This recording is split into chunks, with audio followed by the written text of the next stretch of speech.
Okay, thank you so much again. We'll continue with our chapter 3. Unfortunately, we can't do face-to-face, but nevertheless, most of the important equations that we have done before stands.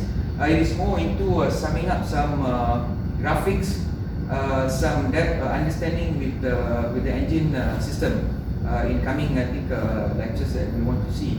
But more importantly is that to understand the physical meaning of it, why actually we are doing this. Second thing, to also to understand how those parameters that we have learned in the previous lectures interact each other or depend each other. So that we will see in this particular lecture. I remember we stopped in optimum expansion condition the last time. So I will continue with this, and once we have completed in this chapter 3, then I think you'll be more than prepared to do a very basic exercise. I mean, our first exercise, which is going to be tomorrow. So today I think we will complete that lecture, and then we can move on to the actual exercise tomorrow. Alright, if you look at optimum expansion condition, now the most important thing is we have learned that you have pressure ratio, which is very, very important. You have surface ratio, which is important as well. Then we have also the epsilon, which is CP/CV ratio, which is related to the actual fuel. So if you look at this particular graph, it tells you basically how we can get a very, very good high coefficient. That means the thrust coefficient. The higher that actually you have is better. Now there is always the design parameters are important. So when you look at it, what this actually graph tells you that a good POPE, the internal engine pressure with respect to external pressure, which is the ambient pressure normally, the higher it goes, it looks like actually produces a better, it gives me a better coefficient. But unfortunately, we can't have so high because of the design and the constraint of technology for today. So there are ranges of PO ratios that we have seen in this graph, and what we see is that we have to look into the actual expansion ratio that we have. That means the surface ratio, which is epsilon. So when you look at it, it seems that the higher surface ratio that actually you have, it seems to be quite positive. But don't forget, when you go higher surface ratio, which means that finally your expansion becomes almost, there's no expansion. That's what it means. So this is something, a condition that you don't want to actually have in that sense. Reason being, if you have those kind of conditions, then your PO has to be very, very, very high to compensate for those kind of conditions, which we can never achieve. So what I'm saying is that you can never achieve a PO which is infinite. That means as much as you want. No, we can't do that. So there is a limit to this, the PO that actually we can achieve. So therefore, we need to actually optimize in terms of the actual surface ratio. Now we have understood also that in order to the actual surface ratio that we want to optimize also helps us in order for us to achieve a higher thrust, which is the CF. Okay? That we have also shown successfully in the equation that we have. So now if you look at it, well, too high of a surface ratio might not be actually also achievable, because then it becomes, expansion becomes too much, as I've said just now. So we will fall probably somewhere here, but in order to stay in a very, very high condition, that means a very, very high thrust, technically speaking, you need to also look at your exact POPE. So let's assume that actually somewhere here, but now what is more interesting here is this. Now your kappa, CP/CV ratio. The CP/CV ratio is also seems to be very important. Now if you look at it, a higher CP actually will produce a better coefficient, because kappa is a CP over CV, right? So if that's the case, we see that if you control, if you actually have a controlled pressure, it is not going to give you a good thrust. So practically you can actually control the volume, but you need to actually evolve. You need to let the pressure actually evolve. So therefore, when you have actually a smaller kappa, then you should be actually having a good thrust coefficient. So this is important to understand. Now, it doesn't always mean that you can achieve a very, very high POPE. Alright, let us actually now take an example. I'll pick one kappa. Here is let's say kappa 1.2. Let's see in our second slide here. In your notes, alright. Kappa 1.2. So let's see. Now this is quite interesting. If you look at it, cross section AEA throat, with respect to the throat, basically you still have the epsilon. Now, and the class coefficient. Now, what exactly happens? As I've said, so when your surface coefficient, basically cross section ratio actually increases, it seems that it is quite positive. It's quite positive. So does it mean that we can keep on actually increasing the cross section ratio? No, it is not. Just like the example that actually I've given you just now, which is basically the pressure coefficient. We can't keep on increasing to infinite. So likewise, this is just giving you what would be probably optimum. So now, with respect to cross section ratio, what we have here is basically we have now the pressure ratio. So we have plotted, for example, pressure ratio 10, pressure ratio 20, etc. So now if you look at it, the graph goes this way. The graph goes this way. So practically when the graph goes this way, you want to pick the highest point, which is the maximum point. So once the maximum point of each and every single parameters has been determined, you can have practically a line. This line is plotted with respect to the maximum peak of each of those ratios of pressure. This has been plotted. Now, this is optimum. If you look at what is optimum, is we assume that the exit pressure is equivalent to the atmospheric pressure. So as I've said, atmospheric pressure is what, 1 bar, for example. Now, what happens if the pressure actually drops? So this may also start varying. So we can see that you have a curve fitting method. We drop this. We hope that this is going to be actually dropped accordingly. So a graph fitting is done to determine a minimum level. So you see this is a minimum level, dotted line that I've plotted here, which I call it a solution. So it just gives you this range. Now, if you look at it, this is just that engine can come in a different manner. What you need to calculate first, basically, give me the ratio. Give me that actually ratio of surface, give me a ratio of pressure, then I can tell you what actually CF you can produce. So that's what it means. So different launches may have different parameters altogether, but you will find what actually they're supposed to produce. Right? Important, you understand. Again, the take-home message would be, you cannot simply increase these ratios. There is a limit to it, but it gives you basically information how they come into the play, how they are actually interrelated. Let's see the next slide. This will be a bit more interesting in terms of, look at the cross-section ratios. Okay, now here what you see, the actual performance. Now, as I've said, the ratio we start. Let's say the ratio is practically nothing, 0.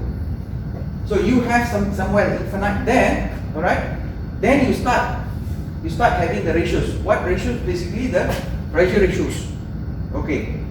Then we start plotting in accordance to the pressure ratio. What is more interesting, if you look at this, when you keep on increasing the cross-section ratio, it looks like your thrust is going to be actually drops. It is true. Because if you, as I just now mentioned, if you start doing this maximum, you just keep on opening up, practically there is no expansion. When there is no expansion, it doesn't actually respect the rocket equation that we talked about. That means we need to have the jet flow. You're not creating the jet flow. So this is what we say the impact line. Why impact line? After this, it doesn't make any sense anymore. So it's like a dead zone for us. So we should be operating somewhere in this region.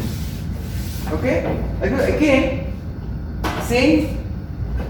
In every curve, you should be able to find a maximum point. So we plot peak. So you tell me what is your engine, you tell me what is your cross section, and you tell me what is your operating pressure. I can tell you exactly how much of thrust that actually you can produce. Don't forget, this is the actual output thrust that you have, and this is basically the thrust, convergence thrust. That means what? When the fuel goes into almost the throat and almost want to come out of the throat, and this is at that point. So it is inside the engine with respect to the outside of the engine. This is the actual that you want to have. So which means that if you have a flow, let's say you have a gas flow into the throat, do you want the same amount of flow, or rather same velocity to be out? No, you want more. That's what it means here. So all what we want to do is that we have to make sure they are not the same. If they are the same, practically what you are saying, that the convergence and the divergence forces are still the same. So that is not idea of designing an engine. In fact, we wanted to do design an engine because based on what we need in the rocket equation, we need to have the convergence force, or rather convergence thrust. It should be actually much smaller compared to the actual force that is the rocket is going to experience. So we can achieve by doing so. Okay. Now this is quite interesting. We talk about the flow and we talk about the nozzle. Now what you see in this this is an experiment done. What you see in this actually slide is that other uncommon conditions. Uncommon condition. There is so many questions you can ask. For example, what happens if my expansion is below expansion? That means what? I don't expand. In fact, I create just like a convergence. What exactly happened? So this gives you practically the pressure is very important. Remember, pressure and with respect to the gas flow in terms of Mach number. So you can see all these are technically unpopular, or the one that actually you can think or you can ask, what happens if my Mach number less than 1 up to here? Why not? It can happen. What happens if my Mach number is below 1 up to the throat? But it is not common. It is not common. Okay, but these are the questions you are. What happens if I do a over expansion? That means what? I go in do a expansion to over expansion, so to say. What happens? I have a symmetric. What happens? All these are actually something that for you to think and for you to understand. But again, these are the unpopular ones. We are not actually flying the rocket with these kind of solutions. No, it's just a solution for you to understand what happens if this goes bigger. Let's say my cross section goes bigger or smaller, or my Mach number of the actual exit gas goes below Mach number 1, and sometimes you can actually enter even inside up to the throat. The gas is actually so slow. What happens? What exactly happens? All this is actually given in terms of the pressure and the velocity. But remember, this stays. This stays. Why? Because when there is no combustion, basically there should not be any gas flow. So this is your inside. Once the gas flow starts, then it should start going up. So if you look at it, EFG looks like it has produced a positive flow. High. EFG. Now this is quite common. Why? Because even, you see, there is these conditions are basically same, not governed by the Mach number. So technically speaking, you have an ambience. So assume that you produce in the engine, you produce a good pressure. Technically, you should have a flow which is high. Okay. Now this actually respects. Maybe go 3 or 4 slides before, please. There's a go on. This I think I've done before. Go on. There's one. Go on. A graph. One graph. Yeah. There you go. Remember this. Pressure. This is ideal. This is what you want. This is exactly what we want. But when you start playing around with the nozzle, when you start playing around with the cross section, and you start playing around with the exact exit pressure, exit velocity, for example, then go back to the graph just now. then this happens. So this is not very desirable, right? Correct? It's not desirable. Even this is not optimum, but at least producing reasonable Mach number. But don't forget, we need to optimize this. When you want to optimize this, that is the graph which I showed you last week. In fact, 2 weeks ago, in fact. Pressure high and drops, and velocity of jet 0 goes maximum. So, and they cross in throat. Yeah, they cross in throat. Okay, go on. Alright, divergence. Now this is important for you to understand. Coming back to, so you don't want divergence, what exactly happens? This will be quite symmetric. Right? Straight like a pipe or a duck. That's it. Now what is important here? Why we want divergence? So when you want divergence, that means there is a duct here. Let's say assume that there is a duct here and there is a duct here, right? It's just like a pipe. So instead of having a duct, you are pulling it so that it becomes like it has a divergence.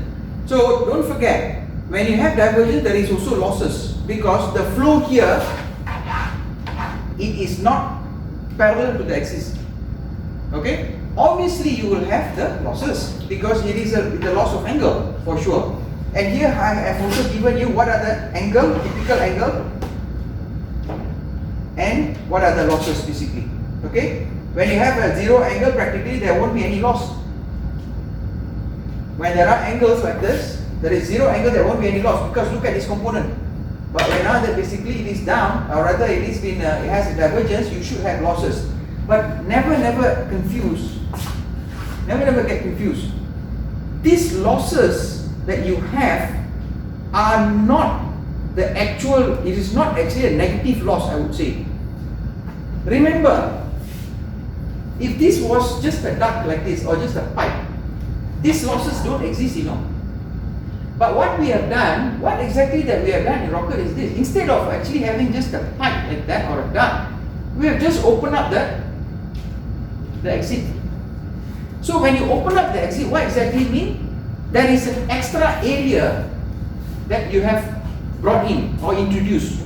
Although this area, the flow, it is not as optimum as the center, but it adds to the whole flow. Instead, your flow is this, you say there's just a duct, just only this much. Now the flow will become bigger. Obviously, you will have losses here. The strength of the flow is still middle, but you have added some extra flow in peripheric. If you don't open this up, this is not additional. It is just this that you will have. So what this tells you, yes, there is this losses here. But this losses is a positive, although it's losses, but it adds positively to my actual flow. Otherwise, I will have only one flow, just like that. So please do mark that this is not negative to the actual jet flow. It is lost, but it is added back as a positive component for the actual jet, total jet. Okay? You can't have, unless you want, if you say, okay, I don't want this, I want this much of flow, what I can do, another one I can actually open up the throat. I will have the same amount of flow, but then you go back to my graph on design on surface ratio, it is not going to give me a good CF. CF will be actually down. Period. Okay? Come on. Alright. Now, how actually the divergence loss is being calculated is just that I'm giving you an example how it is done. Now, more importantly is this. I have the same formula. As you know, this is actually, I just repeated this. Same trust formula that I've used, but don't forget, this is with respect to the actual surface. Now, the surface area here will be this. Now, for your throat, what is the difference is that for your throat will be, this is actually diameter of the throat. But for your axis, it will be a diameter of the axis. So, depending how much that you open up, that would be exactly your exact amount of surface outside. So you do integration, practically you should be arriving to the exact lambda that I have calculated just now. This is just for your information, as I told you again. Okay. Answers or rather the actual calculations done here. So you want to know how I calculate the lambda? Then the lambda is actually given to you. It's for your information. Go on. All right. So look at this. This is what I've been explaining just now. The best is this core flow. We have the maximum WE, that means exit velocity. But here it becomes actually is lesser. Correct? But you will have a profile which respects this. At a certain core, there is a core flow. When you come out as a core flow, then actually start dropping. That means that it start actually losing. So only the core flow here has the maximum. The rest are basically, you can imagine it is like supporting. But again, although there's losses here, it is still added to our jet. Alright? Okay, energy losses. So if you look at it, there are so many losses actually in the rocket engine. Don't forget, in your rocket equation, no losses is ideal. But when you look at this, so many losses. That is the reason the exact delta V. Remember, I always say that okay, you have WE, exit velocity, that you calculate through experiment, through the engine testing. Then after that, you have effective exit velocity. Effective exit velocity is the exact velocity is pushed out during your flight. And why it becomes lesser? This is the reason. Starting from thermal losses is great, quite a lot. Heat loss at nozzle wall is about 2% of the actual performance. That's a lot also. Highly depend on the engine property. So it's this nozzle is basically, that means nozzle. Design of nozzle is important. Very, very important. Okay, design of nozzle. Then you have a Reynolds number for sure. The flow. The flow is important. That is very, very critical for us. And that we have also shown in terms of the Mach number that we have. Cooling methods, how we want to actually cool. Too much of heat. Now regenerative means, I think one of those lectures I've told you, we can actually heat up, especially on the nuclear engines, we can heat up the fuel before we burn them. So this is one method. Ablation, we will learn ablation is burning up the material, for example, to reduce the heat. We will learn that through re-entry. In a re-entry chapter, we will learn that because your capsules, re-entry capsules, are actually using this method basically. Then you have radiation. Radiation is typical. The only way, if you go to space, the only way that you can lose heat is basically through radiation. Okay. Then you have transpiration. Then geometry of the nozzle, just like what we have discussed. And there are a lot of chemical losses. This is actually happens in the engine. Obviously, when we have incomplete reaction, this is actually the quality of the fuel that you're going to inject in. Later, I will also share the typical fuels that we use. Influenced also by high temperature, and high temperature means what? Very, very high temperature during the combustion is also going to actually heat up the engine parts. So therefore, all is affected. Too high temperature. High temperature is good because you can use it to heat your fuel. But don't forget, it is going to affect all the other components of the rocket. So many losses are there. Go on. So if you look at it, stage 3 in Ariane, so what kind of losses I have? Okay, burning loss, 1%. Example, for Ariane, wall loss, thermal radiation loss is up to about 29%, kinetic loss, and all these actually you can gather, and you will have the actual total loss that you can calculate. Now, if you look at it, there is so many components, there are so many venues that you are going to actually lose the efficiency of the rocket. But well, you got to live with it. It's just that we got to keep on actually producing good quality engines in order to compensate for this. All right, go on.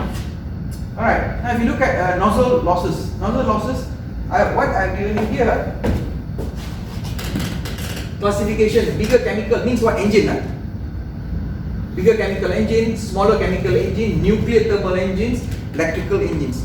All these are types of engines. Then you have all these losses. Now, importantly, if you look at it, divergence loss is quite critical. Okay, divergence loss is quite critical. Otherwise, look at environment loss is quite small. All these others are quite small. Okay, now why divergence loss is so critical? Because this is going to affect your jet flow. As simple as that. The rest are basically at a 1%, 2%. Now, what exactly this means that usable performance on applied power means to say when you put in the amount of energy into the rocket engine, probably up to 40 to 70% is what actually is usable. Another about 30% is going to go off. Now this is very significant. We can say this strongly for a bigger engine because we can calculate that clearly, especially on the divergence. But for a smaller engine, you don't see much. We can't actually establish the exact loss because the divergence are also small, very small engines. Very, very small engines, okay? Otherwise, nuclear is quite big, we can actually estimate. And this is not typical. I think you better, maybe if you have notes already downloaded, better actually, this is not typical.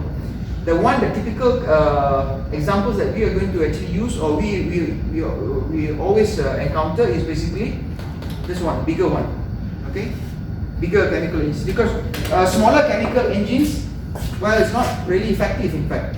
Smaller chemical engines, if you want to have a smaller engines, might as well actually look into the options of electric. Electric engines typically, just generally you can remember this. Engine means nuclear engines will be big. Chemical engines will be big. You want a smaller engine, you must actually start looking into electrical engines.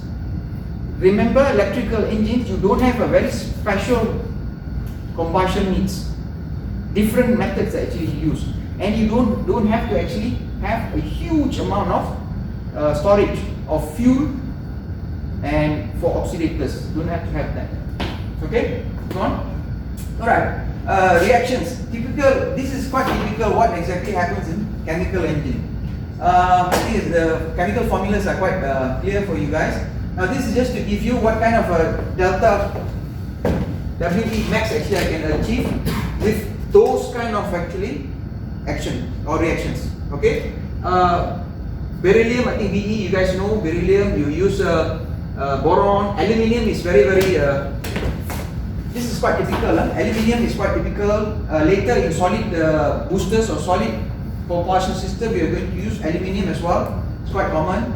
Ferrum, okay, ferrum and magnesium is also quite common in that sense. So these are the typical ones you use. What I want to show here, I've listed out whatever is available. Okay, whatever is available, I've listed out. What I want to show you here, there's not much of actually difference. Correct here, this is actually 5,000. Okay. All more or less is the same. They are producing. So there is no one particular material that we have, or rather fuel that we have, is producing way beyond other solutions. No.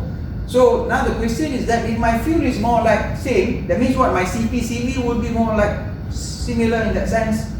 What can I have? I may look at the design of the engine itself. How am I going to actually optimize the design of the engine? That's what actually we need to do.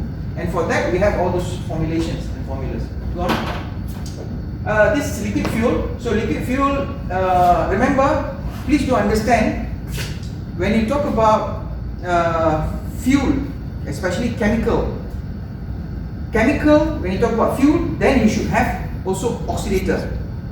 So there's that component. So what you see in this actually slide is that only fuel. Technically speaking, this is useless without oxidator. So you should put them together with an oxidator. Then it will burn. So you can always imagine, that is the reason if you look at in our design of that engine, there will be always actually two basically tanks. One is basically the fuel, another one is oxidator.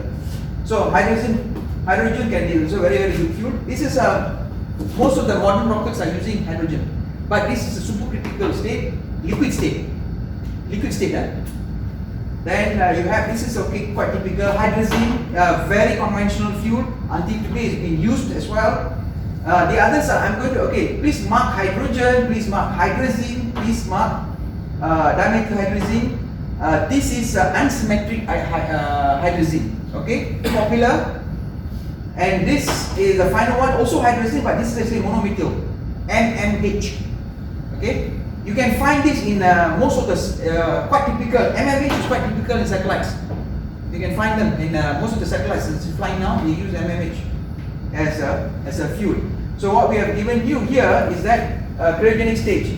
See, out of this whole this, there's only one in supercritical state, which is the hydrogen. That means, what it means that hydrogen will be now a liquid form. Will be in a liquid form. That means it's a supercritical stage. So you can see, imagine how cool is that inside. Okay. The rest you can practically, the rest are quite similar. It's all in the fuel state. That means a liquid state. Okay. Only this one is quite, critical to look into. Then the rest of the parameters actually I've also given to you. And look at this. This is quite safe.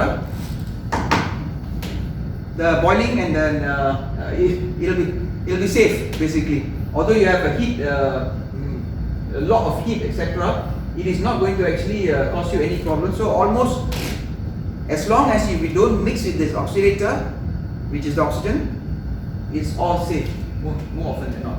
The rest you have to actually, take care of the exact temperature inside. Okay, go on. Alright, this is oxidator. Now you will marry hydrogen with oxygen for sure. So this is also supercritical stage, which is in the liquid form. Very popular to be used. Then there are, and another one is this. This one is very, very popular. All those actually hydrazine that I've mentioned to you, more often than not they will use nitrogen hydroxide, N2O4, as their oxidators. It's also quite okay to handle, but all those high amount of actually thrust rockets that you see will be using hydrogen and liquid, hydrogen liquid, and then oxygen liquid as their fuels. Okay, go on. Okay, if you look at solid fuel and solid oxidators, so if you look at it, composite. This is the fuel that you have, composite. You have PE. This is very common.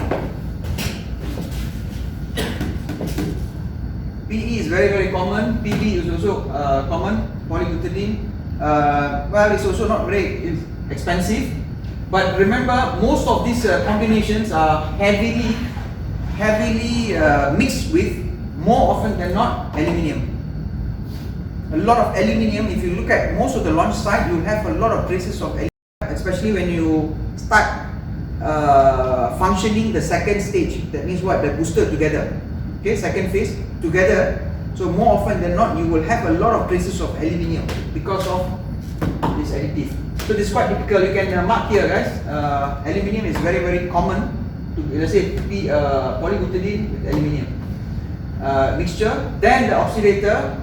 Oxidator, you will have either ammonium-based oxidators.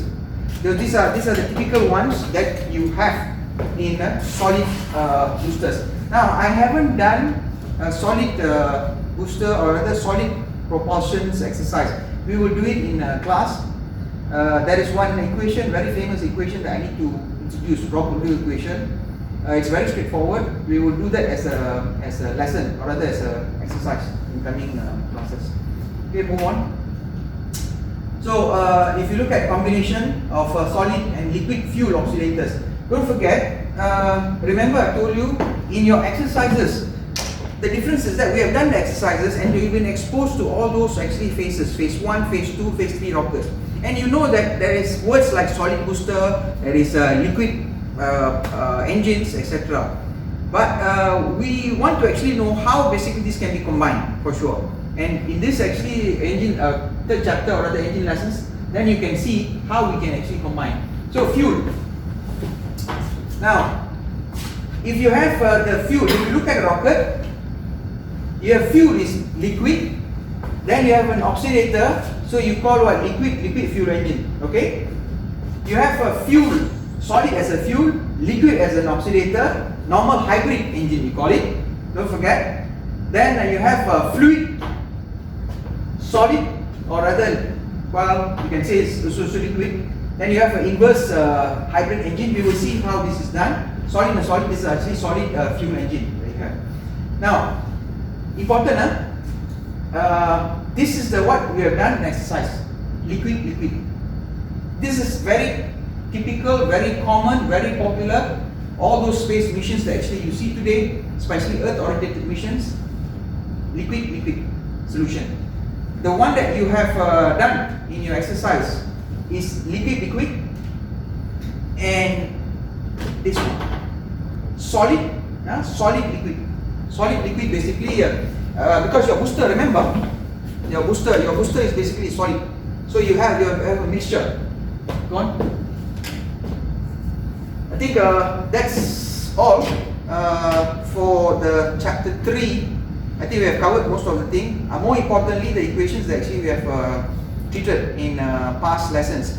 What is actually needed? Have a look at this lesson again, maybe for tomorrow, which is Tuesday, 11 to 1. Then I expect you to start actually doing the exercise, the first exercise for this chapter, which is already posted in your Putra Blast. I think you should be able to do it within the group. I think first assignment is not so difficult. So once you are ready with the assignment, next week what we are going to do, we are going to actually discuss your solution. And next week everything goes on well. Let's say we can have the face-to-face classes. We will start with maybe start discussing if you have any questions regarding this chapter. If not, we can proceed to the new chapter. A new chapter will be posted. I think will be posted maybe today. This week. Look out for it. Stay healthy, and I'll see you next week. Thank you.